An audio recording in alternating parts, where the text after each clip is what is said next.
ശരിക്കും ഒരു തിയേറ്ററൊക്കെ എക്സ്പീരിയൻസ്. ഞാൻ ഇപ്പോൾ സെക്കൻഡ് ടൈമാണ് കാണുന്നത്. ഇപ്പോൾ ഒരു തിയേറ്റർ എക്സ്പീരിയൻസ് ചെയ്യുക എന്ന് പറയുന്നത് ക്രൗഡിനുള്ളിൽ നിൽക്കുന്നത് ഭയങ്കര ഒരു എക്സ്പീരിയൻസ് ആണ്. ഞാനിന്ന് വന്നപ്പോൾ ശരിക്കും ഇവിടെ വന്നപ്പോൾ ടിക്കറ്റ് കിട്ടാനില്ലാത്ത അവസ്ഥ എത്തിപ്പോയി. കാരണം പടം പറയേണ്ട കാര്യമില്ലല്ലോ, വല്ലാത്തൊരു എക്സ്പീരിയൻസ് തന്നെയാണ്. രണ്ടാമത് കണ്ടപ്പോൾ എനിക്ക് ഒത്തിരി കാര്യങ്ങൾ മൈനോട്ട് ചെയ്യാൻ പറ്റി. ഇതെന്ന് പറഞ്ഞു കഴിഞ്ഞാൽ ബ്ലാക്ക് ആൻഡ് വൈറ്റ് ആണെങ്കിലും ഇവർ ഈ പറയുന്നൊരു തീമുണ്ടല്ലോ, ഇത് പഴയ കാലം എന്നൊക്കെ മമ്മൂട്ടി ഇൻ്റർവ്യൂവിനും ഒക്കെ പറഞ്ഞെങ്കിൽ പഴയ കാലമൊന്നും അല്ല.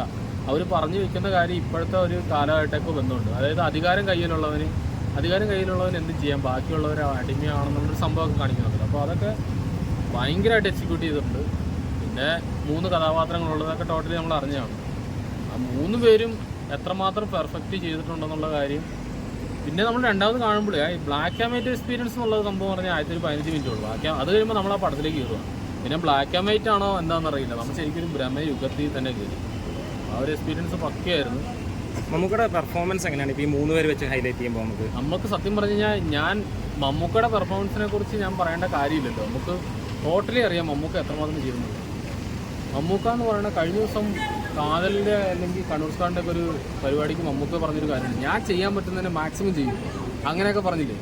അത് തന്നെയാണ് പുള്ളി ചെയ്യാൻ എന്തൊക്കെ ചെയ്യാൻ പറ്റുമോ ഇതൊക്കെ. എനിക്ക് തോന്നുന്നത് ഇതൊരു തുടക്കമായിരിക്കും. ഇനി വരാൻ പോകുന്ന പടങ്ങളൊക്കെ പുള്ളി ഇതിൻ്റെ അപ്പുറത്തെ പരിപാടികൾ കാണിക്കും. അപ്പോൾ ടർബോയൊക്കെ ഇനി എന്താണ് കാണിച്ചു കൂട്ടുന്നത് നമുക്കൊന്നും പറയാൻ പറ്റില്ല. അപ്പോൾ ആ മാതിരി സാധനമാണ് പുള്ളി ചെയ്തേക്കുന്നത്.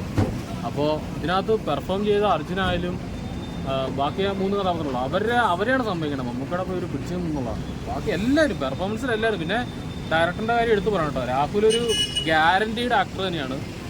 നമ്മളിപ്പോൾ ഉള്ള ഒരു ജനറേഷന് വിശ്വസിച്ച് അല്ലെങ്കിൽ വലിയൊരു വൈബ് കൊടുക്കുന്ന ഒരു ഡയറക്ടർ തന്നെയായിരിക്കും. അദ്ദേഹത്തിന് അടുത്ത പടത്തിന് വേണ്ടി നല്ലൊരു ഹൈപ്പ് ഉണ്ടാവും. അത്രയ്ക്ക് വൈബായിട്ടാണ് ഈ പടം ചെയ്തിരിക്കുന്നത്. അദ്ദേഹത്തിന് ഭൂതകാലം കണ്ടാണോ? പിന്നെ ഭൂതകാലം കണ്ടോ? ഭൂതകാലം എന്ന് പറഞ്ഞാൽ ഭയങ്കരമായിട്ട് നമ്മളെ ഭയപ്പെടുത്തുന്ന ഒരു സിനിമയായിരുന്നു. OTT റിലീസ് ചെയ്ത രാത്രി ഞാൻ കണ്ടു, ഭയങ്കരമായിട്ട് പേടിച്ചു. പക്ഷേ ഈ പടം ഭയമല്ല, ഈ പടം നമ്മൾ കാണാത്തൊരു മേഖലയെ കൊണ്ടെത്തിക്കുക എന്നുള്ളതാണ്. ഭയത്തേക്കാൾ കൂടുതൽ ഇതിനകത്ത് പെർഫോമൻസിനാണ് ഒരു കംപ്ലീറ്റ് ആക്ടറിൻ്റെ ഒരു പെർഫോമൻസ് അതിനകത്ത്. മമ്മൂക്കൊരു കംപ്ലീറ്റ് ആക്ടർ എന്ന് പറയാമോ? അങ്ങനെയാണോ? തീർച്ചയായിട്ടും മമ്മൂക്കനെ ആരും വിളിക്കില്ല, മമ്മൂട്ടിക്ക് ആരും ദേശീയ അവാർഡും കൊടുക്കില്ല. പക്ഷേ മമ്മൂക്കയാണ് കംപ്ലീറ്റ് ആക്ടർ. കംപ്ലീറ്റ് ആക്ടറിന് ഇവിടെ ആരും വിളിക്കില്ലല്ലോ. അദ്ദേഹം അതിനുള്ള ലെവൽ ചെയ്യുന്നുണ്ട്, ഇനിയും ചെയ്യും. ഇനിയിപ്പോൾ എനിക്ക് തോന്നുന്നത് ഒരു തുടക്കമായിരിക്കും. ഇനി വരും കാലങ്ങളിൽ അദ്ദേഹത്തിൻ്റെ ഒരു യുഗം തന്നെയായിരിക്കും, ഇതൊരു തുടക്കമായിരിക്കും. മമ്മൂട്ടിയുടെ ആക്ടിങ്ങിനെ കുറിച്ച് എടുത്തോളൂ, നമ്മൾ എക്സ്പെക്ട് ചെയ്തിട്ട് പെർഫോമൻസ് വൈസാണ് പടത്തിൻ്റെ ഏറ്റവും ഹൈ ക്വാളിറ്റിയിൽ പടം നിൽക്കുന്നത്. എനിക്ക് പടത്തിന് ഏറ്റവും കൂടുതൽ അഡ്വാൻറ്റേജ് ഞാൻ അതിൻ്റെ മേക്കിങ്ങും മേക്ക് ഓവറും ബീജിങ്ങും ആർട്ട് വർക്കും ഏറ്റവും എല്ലാ കാര്യങ്ങളിലും പടം മികച്ചു തന്നെ നിന്നത്. മമ്മൂട്ടി എന്ന് പറഞ്ഞാൽ നടന്നാൽ നമ്മൾ പ്രൊഡക്റ്റ് ചെയ്തതിൻ്റെ മുകളിലാണ് മെഗാസ്റ്റാറിൻ്റെ സ്ഥാനം എന്ന് പറയുന്നത്. ആ പടത്തിൻ്റെ ഈ ഒരു ഹൈപ്പും ഇല്ലാതെ വന്ന പടം നമ്മൾ എക്സ്പെക്ട് ചെറിയൊരു എക്സ്പെക്റ്റേഷനാണെങ്കിൽ തിയേറ്ററിൽ കയറും. അതിൻ്റെ ഡബിൾ തിരിച്ച് റിസൾട്ട് വന്നതെന്നുള്ളതാണ് പ്രമേയത്തെക്കുറിച്ച് ഏറ്റവും ആഗ്രഹം പറയാനുള്ളത്. നല്ല സിനിമയാണ്, മസ്റ്റ് വാച്ചാണ്. കാരണം ഒരു 10 വർഷങ്ങൾക്ക് ശേഷം ബ്ലാക്ക് ആൻഡ് വൈറ്റ് സിനിമ ആ തിയേറ്ററിൽ വന്ന് അത് സക്സസ് ആവുന്ന മെയിൻ കാര്യം എന്ന് പറഞ്ഞാൽ അത് മമ്മൂക്ക എന്ന് പറയുന്ന നടൻ തന്നെയാണ്.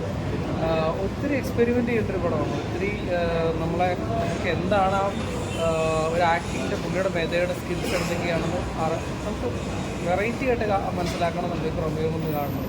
കാരണം ഈ കഴിഞ്ഞ ഇടയ്ക്ക് വെച്ച് കമ്പയർ ചെയ്യുമ്പോൾ ഇറങ്ങിയ പടങ്ങളിലൊക്കെ ടോട്ടലി ഡിഫറൻറ്റ് ആണ്. അതുപോലെ ഒരു ഡിഫറൻറ്റ് മൂവിയാണ് പ്രമേയം. അതുമല്ലാണ്ട് ഈ സിനിമയുടെ തിയേറ്റർ എഫക്റ്റ്, ആ ഒരു സൗണ്ടും അതിൻ്റെ ആ ഒരു എന്തായിരിക്കും അതിനെക്കുറിച്ച് നമുക്ക് പറയാൻ പറ്റുക. ആ ഒരു എഫക്റ്റ് എങ്ങനെയായിരിക്കും ഒരു ചെറിയ രീതിയിൽ. ഇതിൽ മ്യൂസിക് ചെയ്തേക്കുന്ന ഓൾറെഡി എല്ലാവർക്കും അറിയാവുന്നതാണ്, ശിഷ്യനായിട്ട് വർക്ക് ചെയ്തതാണ്. അപ്പോൾ നമ്മൾ മറ്റ് പല സൂപ്പർ സ്റ്റാറിൻ്റെ പടങ്ങൾ വരുമ്പോൾ ആ പടം പോപ്പാനുള്ള ഒരു മെയിൻ കാരണങ്ങളിലൊന്ന് എൻ്റെ BGM ആയിരുന്നു. നമ്മുടെ ഒരു തിയേറ്ററിൽ ഇരിക്കുമ്പോൾ തിയേറ്റർ എക്സ്പീരിയൻസ് തരുന്ന ഏറ്റവും ഇമ്പോർട്ടൻ്റ് എന്ന് പറഞ്ഞാൽ BGM. ഇതിൽ മമ്മൂക്കയുടെ എൻട്രി മുതൽ അല്ലെങ്കിൽ മമ്മൂക്കയുടെ പിന്നീടുള്ള പെർഫോമൻസിലൊക്കെ ബാക്കപ്പിൽ നമ്മൾ പിടിച്ചെടുത്തതും നമുക്കൊരു രോമാഞ്ചിഫിക്കേഷൻ തരുന്നതൊക്കെ BGM ആണ്. അസാധ്യ BGM ആണ്. ഏറ്റവും കൂടുതൽ ഗൈഡ് കൊടുക്കുന്ന 2 കാര്യങ്ങളാണ്. അത് മമ്മൂക്കയുടെ പെർഫോമൻസിൻ്റെ ആർട്ട് വർക്കിലാണ് ഒരു ബ്ലാക്ക് ആൻഡ് വൈറ്റ് സിനിമയായിട്ട് കൂടി ഒരു പ്ലേസിൽ പോലും നമുക്കൊരു ഡൗട്ട് തോന്നാത്ത രീതിയിൽ അവർ വർക്ക് ചെയ്ത് വെച്ചിട്ടുണ്ട്. വരിക്കാശ്ശേരി മനയാണ് വന്നേക്കുന്നത്. അപ്പോൾ എല്ലാ രീതിയിലും പ്രേക്ഷകർ പിടിച്ചിരുന്ന പടമായിരിക്കും. മസ്റ്റ് വാച്ച് തിയേറ്റർ എക്സ്പീരിയൻസ് ആണ്.